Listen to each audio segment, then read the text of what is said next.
Hey everyone, today I am doing another story. I have been wanting to get to more storytelling, but you know, life's been a little hectic lately, and I am using this microphone. I actually have this fancy schmancy microphone, but I realized when I was setting up, I've had this microphone for a long time. I just never got to use it, and I was wondering why it didn't work well. I got this, but I need a different lightning charger, a bigger one. Anyway, that's on order, and that is coming tonight. So in the next one, I'll be really professional.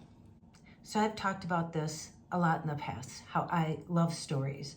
I love telling stories. I love hearing stories. I love real stories.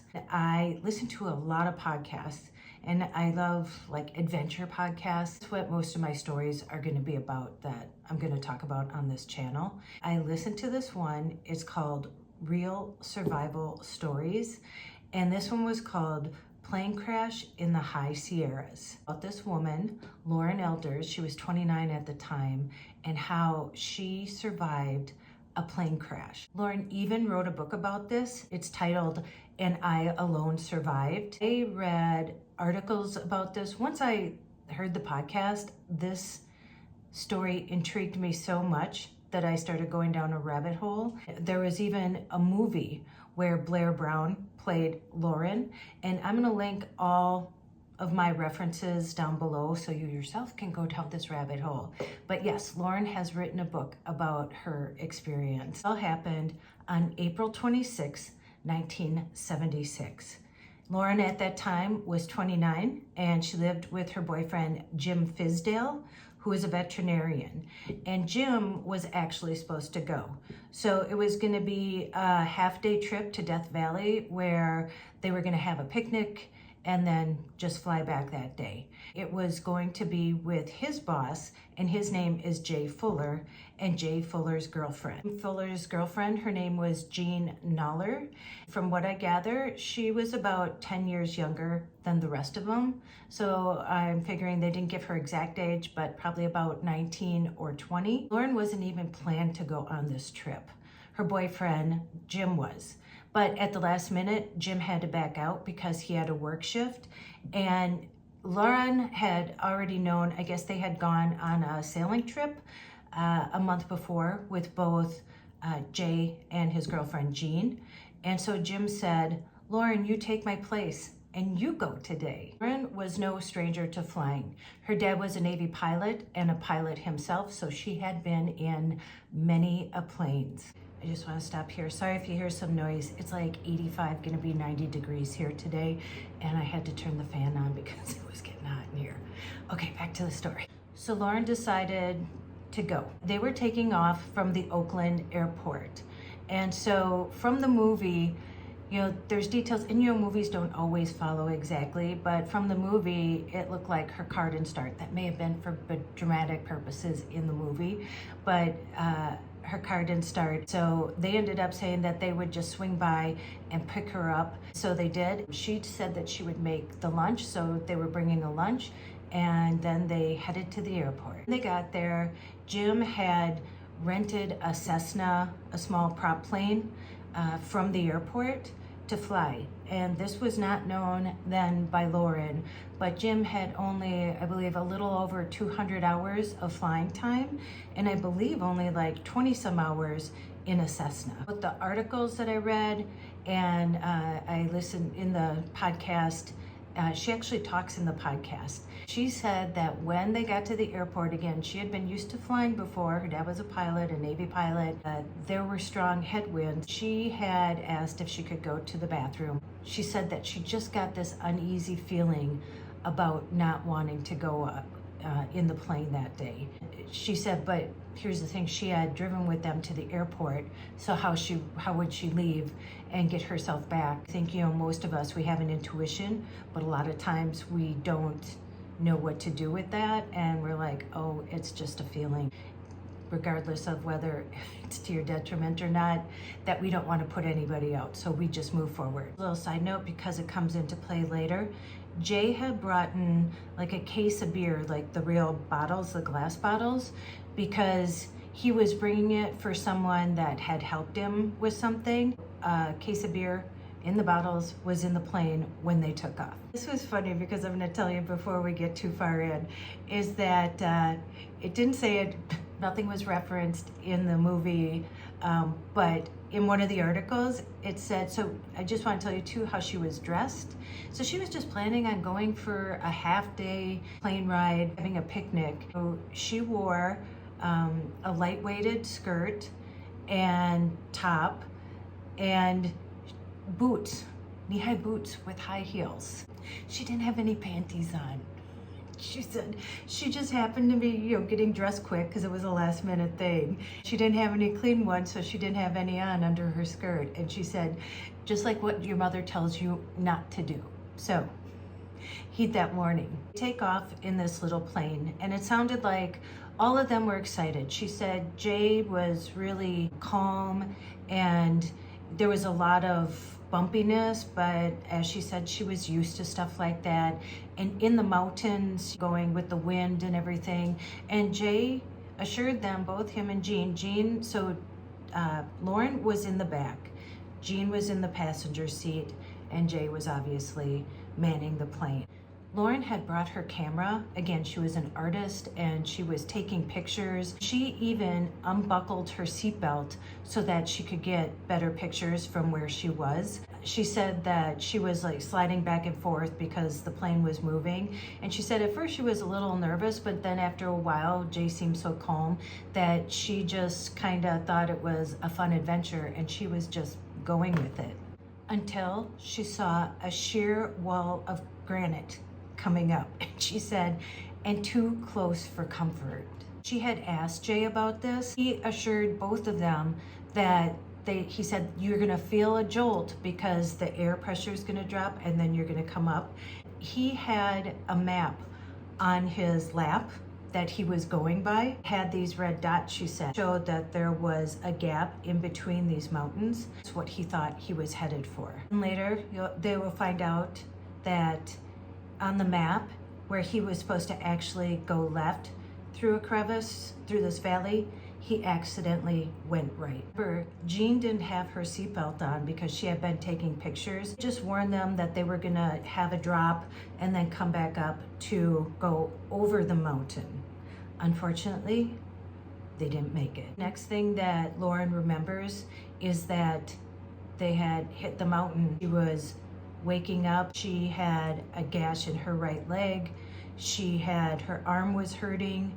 But other than that, she was pretty much intact. She said that Jay had turned around to talk to her. He had a big gash on his head and dried blood. Unfortunately, Jean, who was in the passenger side, they both had their seatbelts on, both Jay and Jean. Lauren said that you could tell there was something wrong with her vertebrae or her spine or her neck. Jay right away said that they needed to get her out. And once they got out, they said the plane was mangled, or Lauren said the plane was mangled, that they were literally only like 20 feet from the top of the mountain. This is Mount Bradley.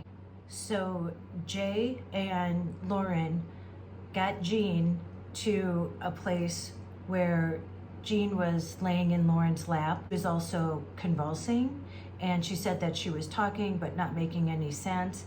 And Jean literally had to like hold her under her arms because again, they were on the top of a mountain and the incline was so steep that she needed to hang on to her. Lauren and Jay had to assess the situation. They left Jean laying over there while they checked the plane. Lauren said that she asked Jay about signaling for help or calling on the radio. He said that it didn't work. Lauren asked Jay if he had scheduled a flight plan, turned it in so that the airport knew where their plans were on where they were flying. Jay had not put in a flight plan, so no one knew where they were. Lauren also asked Jay if anybody was expecting him back at home. He had a 10-year-old daughter that he was supposed to be picking up for dinner. Lauren's boyfriend, Jim, was also expecting her back around 6 p.m. So at least they knew that people were expecting them back. If they didn't get back, that then the alarm would be sound. It seemed like Lauren was really trying to organize and put things together and try to figure out how that they could survive there until help came. Jay was having severe stomach pains and also said that he seemed like he was out of it. At times he just kept saying how stupid he was and that he should have gone around instead of try and go over, how sorry he was. Lauren said that she told him that she forgave him, that it wasn't his fault, and that she forgave him because she knew that he felt guilty. Here's where the beer bottles come in. They were freezing. They're on the top of a mountain. Lauren sees trickling of gas coming out of a pipe, was trying to figure out a way to stay warm. She said that they could use that to stay warm while they were there. So she emptied some beer bottles, caught the gasoline in the beer bottles. And since there was no wood around, no trees or anything, she realized, that there's rocks on the mountain. What Lauren did was throw gasoline on the rocks and the rocks would stay heated and keep them warm. She also figured out if she took the rocks and put them in the plane, in the back of the plane, that her and Jay could crawl into the plane and keep warm because the rocks would give off the heat. While they were back there, I guess Jay did tell Lauren that he had activated an emergency beacon in the tail end of the plane. At some point, they had gone to check on Jean. Unfortunately, they could not find her. At the time, they did not know what happened to her, but they could only assume that she had accidentally moved or concussed again and had rolled down the mountain. Unbeknownst to Lauren and Jay, at 2:24 a.m., the FAA had put out an alert. The next morning, when Lauren woke up, she looked at Jay, who was motionless. He had passed during the night. Lauren sat on the ridge and had to decide if she was going to stay and wait. She did not know that help was called. She had to decide if she was going to stay and wait or if she was going to try and descend the mountain. The night before, when they had first crashed, she had climbed up the 15 or 20 feet to the top of the mountain to see what she could see on the other side. There was literally a sheer drop. We're lucky that they didn't go on the other side of the mountain because they for sure all would have perished. But when she was standing up there, she did recognize the valley below and the desert. It was something familiar that she knew if she could get there, that maybe she could reach help. Around 7 a.m., Lauren said and decided that she would rather be moving to try and get help than just sit there and wait and maybe die. The eastern side of the mountain is sometimes 40 to 45 degree angle, sometimes steeper to go down.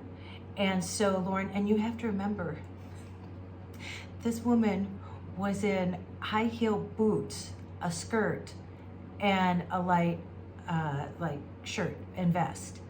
And so she said that she started descending diagonally down the mountain in her high heel boots. This climb would be hard for even a mountain climber, a trained one, with all the equipment that they need. And she was using her heels of her boots and her hands and her fingers as just holding grips as climbers would, but most of them would be hooked to a harness. By mid-morning, she said she was able to stand up and sidestep her way down, even though the snow was knee-deep and it filled her boots. That time back at home, obviously her boyfriend Jim, the FAA were alerted and knew something had happened and believed they had been in a crash. Had called her parents and notified them. Her father, being a Navy pilot, had just assumed the worst, that she was there and probably wasn't alive. But her father flew to where they were to go help search for her. Late afternoon on the 27th, she was drinking by a water pool at the bottom of the mountain. But then you have to remember, so you just came off a cold mountain and now you're heading into desert. Her boots were shredded, so she took them off and then she was walking barefoot. During that walk, she said she started to hallucinate. She thought she saw houses, but they ended up being rocks. She thought she saw people and she started to talk to them, and they ended up being reeds. After all that, after a 10-hour descent and a 10-hour walk, she finally saw a motel, a flashing sign for a motel. Started walking there, and she actually made it and went in. Of course, her clothes were ripped. She had blood on her, dried blood. She was, a mess and probably looked pretty scary, but she had told them at the motel that she had just been in a plane crash and she just needed to call someone, or could she stay for the night because she wanted to take a shower. They turned her away. The first motel told her to go down the street, that they didn't have any room and maybe they had room for her. So after finding a motel, she had to leave there and go down the street and ask another motel. And they were gonna turn her away. Someone at the motel had called the sheriff on her. Sheriff knew because he had known about the plane crash, and so he knew where Lauren was from, that Lauren truly was in a plane crash.